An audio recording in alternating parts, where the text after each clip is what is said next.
queridos amigos que nos acompanham no canal Fake Online, com muita gratidão e alegria, sim. Estou aqui mais uma vez para esse momento das nossas videopalestras. E hoje a nossa videopalestra tem por tema uma parábola de Jesus, retratada nos evangelhos de Lucas, Marcos e Mateus.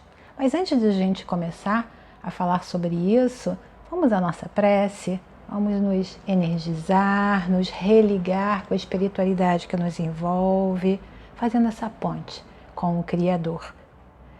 Aqueles que puderem, eu vou pedir que fechem seus olhos, desacelerem para esse momento tão renovador e tão importante.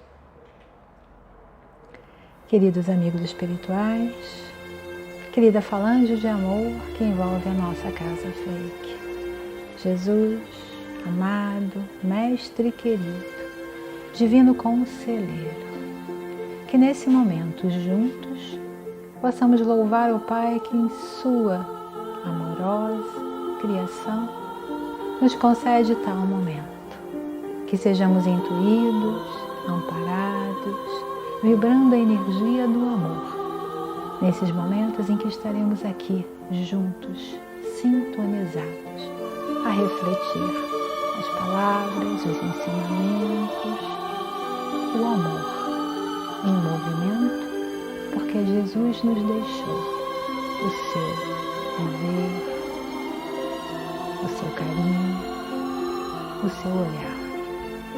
E é assim que iniciaremos o nosso encontro, a nossa videopalestra de hoje. Graças a Deus.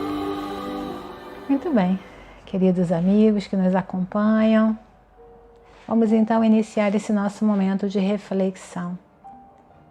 Como eu disse, vamos hoje usar por tema uma parábola. Parábolas, nós já sabemos, são aquelas pequenas histórias que Jesus usou para nos deixar um ensinamento, uma orientação. Sempre nos traz um momento de reflexão muito oportuno.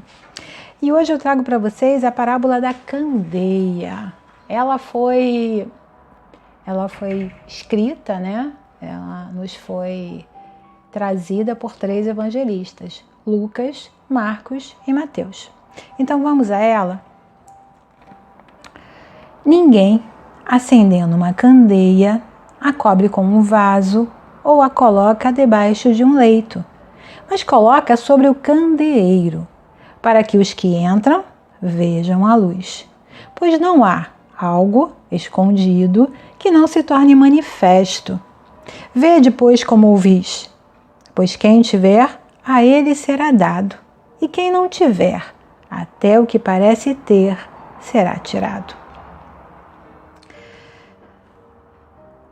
Poucas frases, porém com uma grande significação, porque aquilo que Jesus nos traz sempre cala fundo em nossa alma quando nos colocamos na postura da reflexão, do pensar sobre isso, né?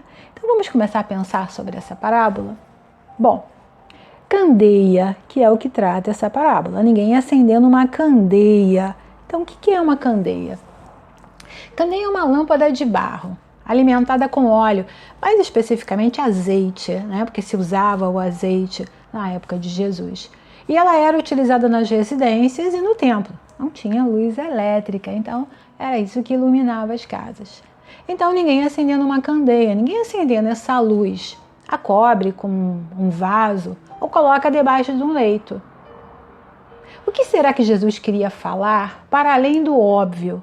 Porque é óbvio, quando eu acendo uma luz é para iluminar o ambiente, é para reduzir a escuridão, para clarear, né? Então, o que ele queria dizer com isso? A gente fica pensando, não é? Bom, essa passagem surgiu conforme os evangelistas Lucas, Marcos e Mateus nos descrevem em um momento de pregação, de ensinamento. Está no meio de ensinamentos, no meio de discursos que Jesus estava fazendo, né? Fazendo para quem? Para a multidão que o seguia, grande multidão que o seguia. Então, logo a primeira reflexão que fazemos aqui é que tal passagem é um alerta quanto à importância da ampliação do conhecimento. E por que eu digo isso para vocês? Porque essa passagem no Evangelho de Lucas e Marcos, ela aparece após a parábola do semeador. E é uma parábola incrível para que a gente tenha várias reflexões, não é? E em Mateus vem após as bem-aventuranças, outro momento extremamente especial, de grande discurso e carregado de ensinamentos, onde o que tem em comum? A perseverança. A perseverança, ela aparece como característica fundamental em ambos os discursos. E aqui eu dou nota do brilhantismo desse grande pedagogo Jesus, né? E pedagogo, a gente pode dizer que é aquele versado na arte de ensinar. Encontramos a origem da palavra pedagogo lá na Grécia, né? A etimologia da palavra, como condutor de crianças. E uma tradução mais livre, podemos dizer que pedagogo é aquele que ajuda a conduzir um ensino. E por que eu o chamo assim? Por que chamo Jesus de grande pedagogo? Porque Jesus apresentou uma proposta sólida e coerente para educar não somente o espírito encarnado, mas principalmente o espírito imortal.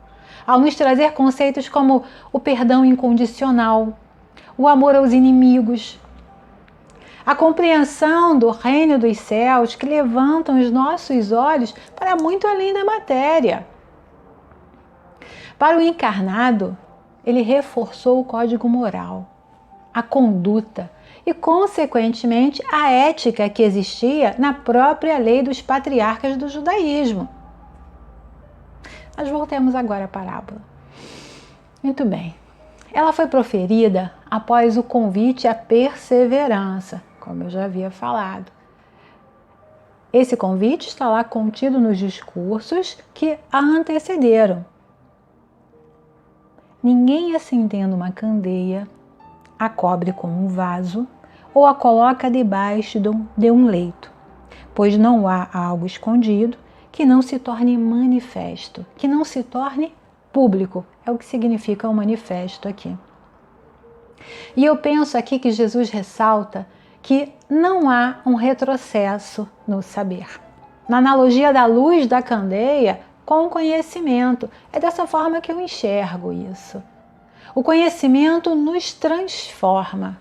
O saber, de forma geral, ele nos enriquece. Se aprendemos a andar de bicicleta, por exemplo, esse saber nos acompanhará para toda a vida e possivelmente para futuras encarnações. E isso falando de algo muito básico e material. Aprender a andar de bicicleta requer perseverança para dominar essa habilidade e validá-la como um saber. Porque depois que eu domino essa habilidade, não é? Eu a valido como um saber. Ela passa a fazer parte de mim, um conhecimento meu próprio. Se ampliarmos essa questão para o conhecimento sobre nós próprios, o autoconhecimento, veremos o quanto é transformador. O conhecimento é algo que se perpetua e que fica aparente em nós, torna-se público, manifesto, como na parábola. É a nossa individualidade. Construímos o nosso saber nas experiências e assim nos tornamos quem somos. E isso aparece. Não há como esconder quem nós somos, não é verdade? Quem nós somos é o resultado das experiências transformadas em aprendizado. É quando saímos da ciência, ou seja, do saber, e seguimos para a consciência, introjetar, ser esse saber, viver esse saber. Pensem em como estão hoje e como eram há alguns anos passados. Esse é um exercício para entender um pouco do que eu estou falando aqui sobre a nossa individualidade e as nossas conquistas. Eu assisti um vídeo onde um pesquisador ele trazia a seguinte proposta. Se uma pessoa entrasse em coma em 1900 e acordasse 20 anos depois, em 1920, depois que ele acordasse, provavelmente ele se adaptaria com uma certa rapidez, né? Que em 20 anos, de 1900 a 1920, é claro que aconteceram mudanças, porém nada que exigisse tamanho empenho para adaptação. De certa forma, daria para se adaptar de uma forma relativamente rápida e tranquila, né? Por outro lado, imaginemos uma pessoa que entra em coma no ano 2000 e retorna em 2020. Olha só, são os mesmos 20 anos. Ele encontraria um mundo de inúmeros avanços tecnológicos, como os sofisticados aparelhos celulares, que não fazem só chamadas telefônicas, não, mas são mini computadores que nos conectam com o mundo. Hoje quem vive sem o celular? A forma de pagar contas, de fazer compras e falar com as pessoas é bem diferente do que era lá no ano 2000 e muito mais dinâmica. Temos Facebook, Instagram, WhatsApp, acesso a vídeos sobre tudo que se imaginar, desde as aulas com conteúdo acadêmico até como instalar um ventilador de teto, consertar um chuveiro, trocar uma lâmpada. A sociedade como um todo, certo que mudou, e mudou de forma rápida. E mudou não só as questões tecnológicas, ela mudou também a forma de se relacionar, a forma de viver e conviver. Nem precisamos ir muito longe, não é? Pensem em suas vidas antes da pandemia, que se iniciou em dezembro de 2019, lá em Wuhan, na China. Foram os primeiros casos relatados. E aqui no Brasil, nós começamos a perceber, ou seja, o primeiro caso, ou os primeiros casos aconteceram em fevereiro de 2020. Como está a nossa vida agora? Quais rotinas foram alteradas? Quais valores foram incorporados? E quais aprendizados estão se desenvolvendo em nossas existências? Não somos o que éramos antes da pandemia. Essa acabou por ser um divisor de águas, é claro. Há fóruns no mundo todo discutindo como será a sociedade pós-pandemia. As experiências nos constroem, o conhecimento, e nos transformamos a partir dele. É dessa luz que Jesus fala. A luz do conhecimento, do saber, que uma vez acesa não pode ou deve ser encoberta, e sim exposta. Deve ser colocada sobre o candeeiro, para que os que entram vejam a luz. E vendo a luz, venham a se beneficiar dela. A luz que reflete as experiências, tudo aquilo que nos constitui, tudo que somos como produto delas. Todos têm luz própria, habilidades e virtudes, que ao longo das múltiplas existências há de se ampliar. E aqui falamos essencialmente da luz espiritual, conquistas da ética espiritual na vivência das leis de Deus. O mundo muda, inclui tecnologias, avanços, isso está na lei do progresso. Porém, o espírito também está em acelerada mudança desse mundo de regeneração, que começou lá atrás, bem antes do que a gente se deu conta. Talvez a mudança nas pessoas, a mudança no espírito, não seja percebida de forma tão acelerada quanto os avanços tecnológicos e as ciências de forma geral. Mas vem avançando. avançando nas questões éticas e morais, de forma, eu penso, mais globalizada. A fraternidade nunca esteve tão em foco quanto nos tempos atuais. A caridade e o cuidado, não somente com o outro, mas também com o planeta, fazem parte da pauta do mundo. Certo está que não podemos mudar o outro, mas que o nosso exemplo na condução ética, moralizada para as questões da vida, de alguma forma venha construir, eu diria, em um convite silencioso para a mudança oportuna no outro. Rodolfo Caligares, analisando essa mesma parábola, ele nos fala uma coisa muito interessante que eu trouxe aqui, para que a gente pudesse refletir. Manda a prudência, entretanto, que se gradue a transmissão de todo e qualquer ensinamento, a capacidade de assimilação daquele a quem se quer instruir, de vez que uma luz intensa demais deslumbraria, ao invés de esclarecer. O que ele quer dizer com isso? Cada ideia nova, cada progresso tem que vir na época conveniente.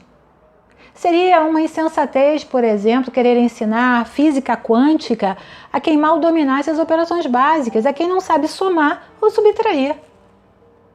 Essa razão, penso, porque Jesus tão frequentemente encobria seus ensinos usando alegorias, símbolos, metáforas. Jesus falava a criaturas simples, incultas em sua maioria, e para que pudessem compreender o ensinamento contido em suas mensagens, ele as revestia com elementos simbólicos e de fácil compreensão. Quem não se recorda de uma história engraçada? Uma piada, um conto simples, não é verdade? Então é importante ressaltar que uma mudança, para que seja absorvida e compreendida, não deve ser tamanha a ponto de ser rejeitada. Quantos foram aqueles que trouxeram ideias inovadoras e corretas e seus pares as rejeitaram? Por exemplo, citamos Galileu Galilei, lá no século XVII, que defendeu o heliocentrismo de Copérnico. O que é isso? A Terra gira em torno do Sol. E quem duvida disso hoje? Ninguém. Ninguém duvida disso, dessa teoria. Ela passou a ser uma verdade, não é para nós.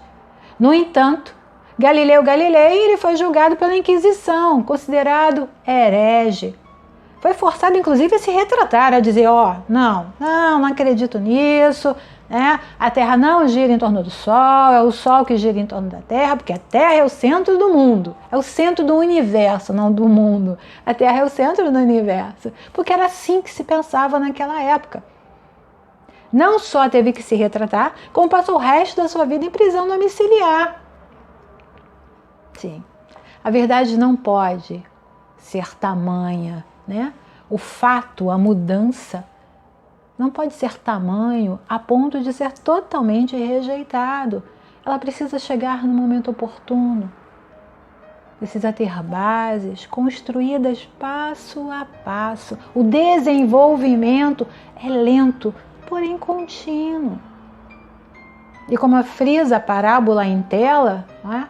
Pois não há algo escondido que não se torne público, que não se torne manifesto, não há. Porque à medida que a criatura humana vai adquirindo maior grau de desenvolvimento, ela busca o conhecimento que lhe falta.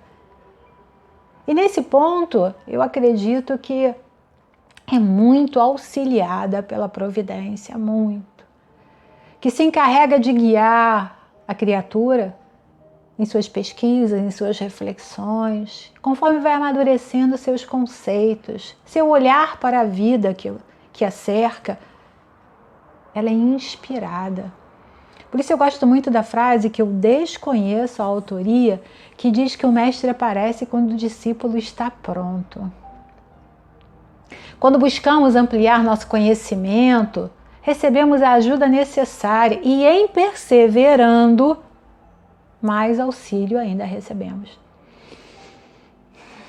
Eu lembro aqui da minha história, até chegar aqui, à Casa Fake, a essa fraternidade de amor.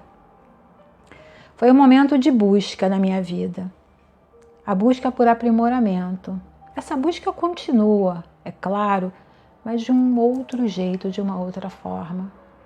Mas naquele ponto da minha vida, algo gritava dentro de mim para encontrar um caminho, trilhos que me ajudassem a seguir nessa estrada de aperfeiçoamento para a conquista das virtudes que me faltam, que ainda faltam.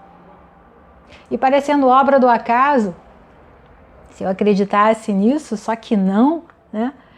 No trabalho, eu fui transferida para aqui, trabalhar no bairro da Taquara. E lá alguém falou sobre uma nova casa espírita, uma casa que estava começando, estava lá no seu primeiro ano de existência. E eu nunca tinha entrado em uma casa espírita na vida. E aí, junto com uma amiga muito querida, eu cheguei a esta casa. E lá se vão mais de 20 anos. Mais de 20 anos eu estou aqui. Não sou nem de perto a pessoa que entrou aqui, não. Mas ainda longe da pessoa que desejo ser. Esse é certamente o caminho. E hoje eu busco compartilhar com aqueles que estiverem dispostos, claro, o aprendizado adquirido nesses anos de experiências, trabalho e conquistas aqui na Casa Fake. Me emociona falar sobre isso, né? Falar da trajetória de cada um de nós é sempre algo que traz emoção. E a emoção faz parte da vida também. Vê depois como ouvis, pois quem tiver, a ele será dado. E quem não tiver, até o que parece ter, será tirado dele. E chegamos à última frase da parábola. De forma bastante intrigante, eu diria, né? E como sempre simbólica, claro, Jesus nos faz um alerta muito semelhante ao feito na parábola dos talentos e naquela máxima que está em Lucas: ninguém que põe sua mão no arado e olha para trás está apto para o reino de Deus. Ambos foram temas de outras videopalestras que fizemos aqui nesse canal também. Jesus, nesse finalzinho, né, da parábola, ele nos fala sobre a importância do desapego para a multiplicação dos bens, né? Pois quem tiver, a ele será dado, e quem não tiver, até o que parece ter, será tirado dele. Vamos pensar sobre isso. Primeiro, o que eu tenho e que aumenta quanto mais eu tenho? Redundante isso, não é? Mas é para enfatizar mesmo. Eu pensei, né, o que eu tenho então, que aumenta, que se amplia, quanto mais eu tenho? O conhecimento, que é o que a gente está falando desde o começo aqui desse nosso encontro. O conhecimento é algo que aumenta quanto mais eu tenho. Em tese, não há como ser perdido e sim ampliado. No entanto, a história nos mostra que sacerdotes de todas as castas, de todos os credos, desde os tempos dos faraós, eram poderosos, temidos e, em alguns casos, ficavam apenas abaixo dos reis, pois tinham o conhecimento absoluto sobre as coisas do Espírito e de Deus. O conhecimento era específico a esta casta, a este grupo. Ficava para eles. A vida nos planos espirituais é uma questão que interessa profundamente os sistemas filosóficos e religiosos. Por muitos e muitos séculos, permaneceu como um enigma fechado dentro desses grupos religiosos eleitos. Algo inalcançável à pessoa comum. Com o advento do Espiritismo, podemos dizer que rasgaram-se, então, os véus que encobriam a questão do mundo espiritual. E à luz dessa filosofia magistralmente codificada por Kardec, a sobrevivência da alma passa a afirmar-se como uma realidade simples e factível, ao alcance de todos. E aquele que usa do conhecimento como ferramenta de poder, mantendo o mundo espiritual, as leis amorosas e sábias de Deus restritas a uma determinada classe. Aquele que pensa ter o poder ilusório, efêmero, transitório, se dará conta de que nada tem nesse mundo em plena transformação. E aí é que cabe, até o pouco que tem lhe será tirado. Sim. Jesus, em sua proposta renovadora, ofereceu generosamente o mesmo saber que era restrito aos sacerdotes, às castas mais privilegiadas do seu tempo. Ele ofereceu essa proposta a todos. O Evangelho era para todos, ricos, pobres, pecadores, samaritanos, mulheres, gentios. E elegeu Paulo, um doutor da lei, como seu maior divulgador, o apóstolo dos gentios. Aquele que acumulou não somente o saber restrito das Escrituras, mas o saber que é obtido nas experiências, na prática da proposta de Deus que inspirou as mesmas Escrituras cunhadas pelos homens.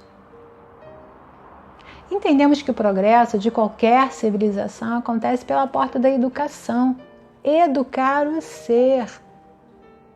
A educação é transformadora e libertadora para que as classes mais empobrecidas possam alçar patamares elevados, socialmente falando.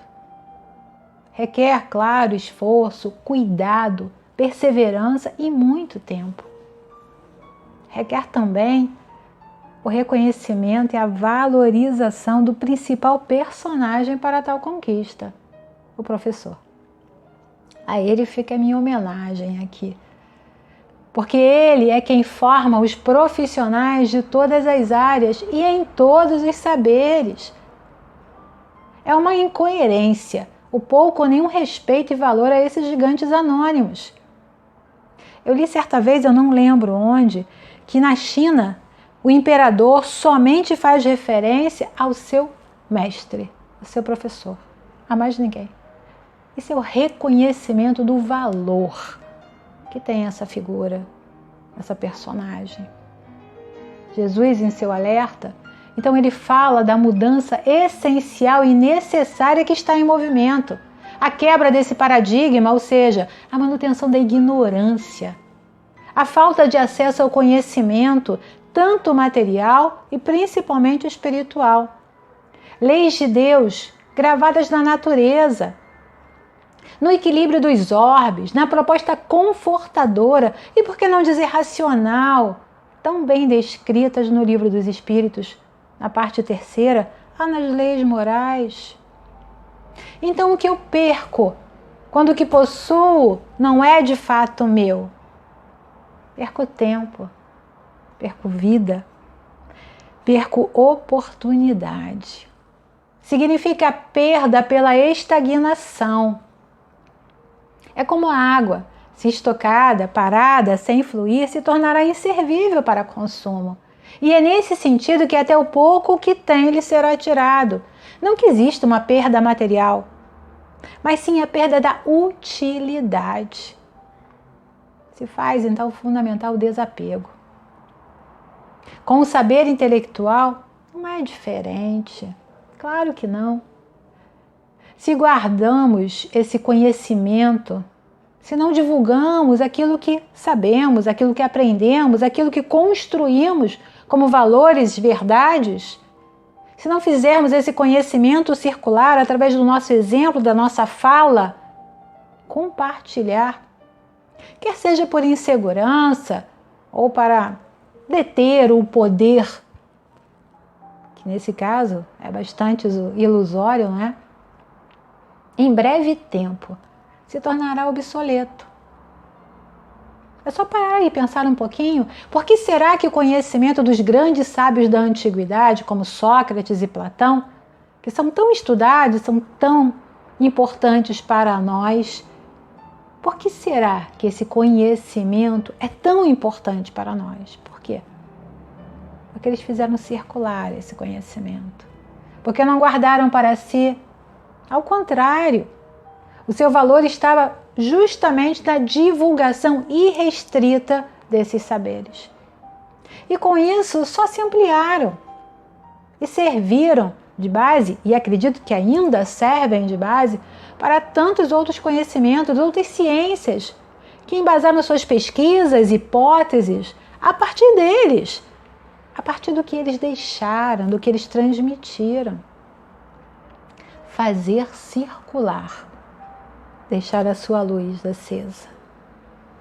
O pedido de Jesus é para que deixemos a nossa luz à mostra, bem elevada, sobre o candeeiro, para iluminar o caminho daqueles que chegam, evitando tropeços, os obstáculos que a penumbra esconde, não é?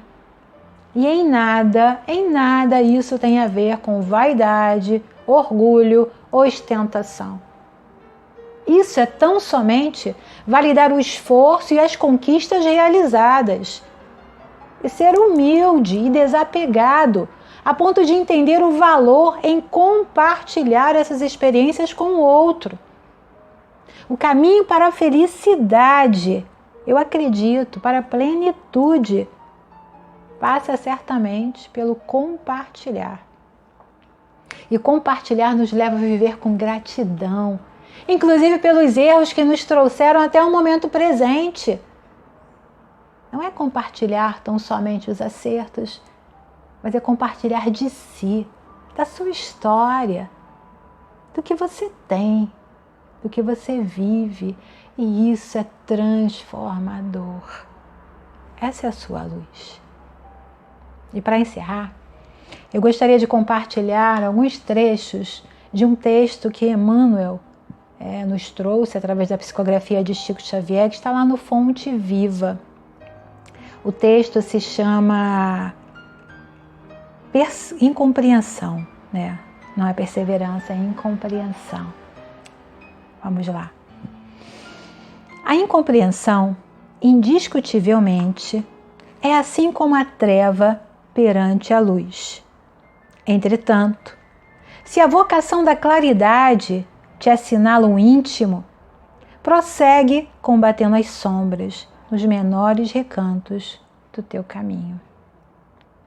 Não te esqueças, porém, da lei do auxílio e observa-lhe os princípios antes da ação. Descer para ajudar é a arte divina de quantos alcançaram conscienciosamente a vida mais alta. A luz ofuscante produz a cegueira. É aquilo que a gente falou lá no nosso texto.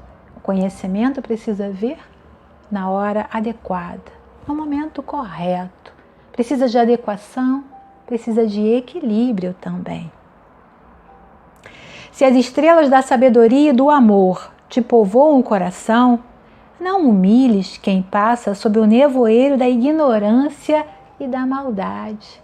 Ou seja, desce do salto para poder compartilhar a tua história. Gradua as manifestações de ti mesmo para que teu socorro não se faça destrutivo. Por isso eu digo, validar quem você é, as suas experiências, não é vaidade, não é orgulho. Desde que você tenha em vistas, desde que você tenha em mente o compartilhar para educar, para crescer, para evoluir junto. Emmanuel continua: não te faças demasiado superior diante dos inferiores ou excessivamente forte perante os fracos. Das escolas não se ausentam todos os aprendizes habilitados em massa, e sim alguns poucos cada ano. Conserva a energia construtiva do exemplo respeitável. Mas não esqueça que a ciência de ensinar só triunfa integralmente no orientador que sabe amparar, esperar e repetir. Não clames, pois, contra a incompreensão, usando inquietude, desencanto, vinagre e fel. Que seria de nós se Jesus não houvesse apagado a própria claridade, fazendo-se a semelhança de nossa fraqueza, para que lhe testemunhássemos a missão redentora? Que seria de nós se Jesus não houvesse feito isso?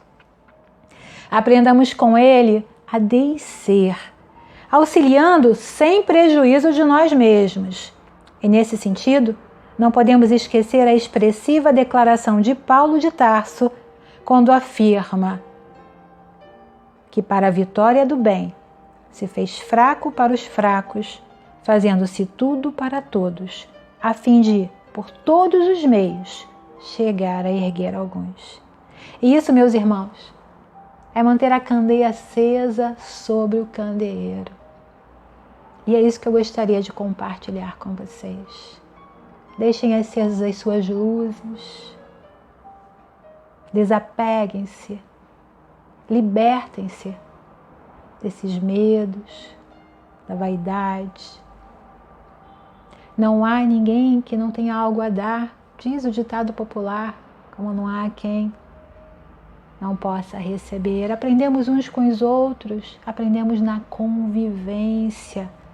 Não apaguem as suas luzes por temer que o outro há de pensar. Deixem-nas acesa, cada vez brilhando mais e mais, cujo objetivo é iluminar o caminho daqueles que passam. É seguir nessa marcha, aprendendo com Jesus, com os seus exemplos, para transformar essa nossa existência a cada dia melhor, mais proveitosa, mais prazerosa, na transformação de nós mesmos. Eu sei que tem muito mais que a gente poderia falar, muitas outras reflexões a fazer e outros pontos de vista, é claro. Esse é apenas um deles, à luz da doutrina espírita, como eu o entendo. E espero que vocês possam continuar essa reflexão por mais algum tempo.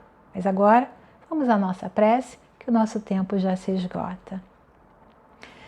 Quem puder, que possa cerrar os olhos, que possa desacelerar, inspirar profundamente e acompanhar-me nessa prece. Queridos amigos espirituais, querida falante de amor que nos acompanha, agradecemos a oportunidade, o amparo, a ajuda que nunca nos falta. Que possamos receber as bênçãos que são tuas, Pai, para seguirmos nessa jornada com respeito, com prudência, mas perseverando na construção de histórias mais felizes, mais calmas, histórias de amor. Abençoa as equipes médicas, materiais e espirituais desse nosso planetinha. Abençoa os seus familiares. Abençoa esse mundo. Graças a Deus. Obrigado, queridos amigos, por essa oportunidade, por esse encontro. Que tenham uma semana abençoada e que o amor de Jesus possa envolver a todos. Gratidão.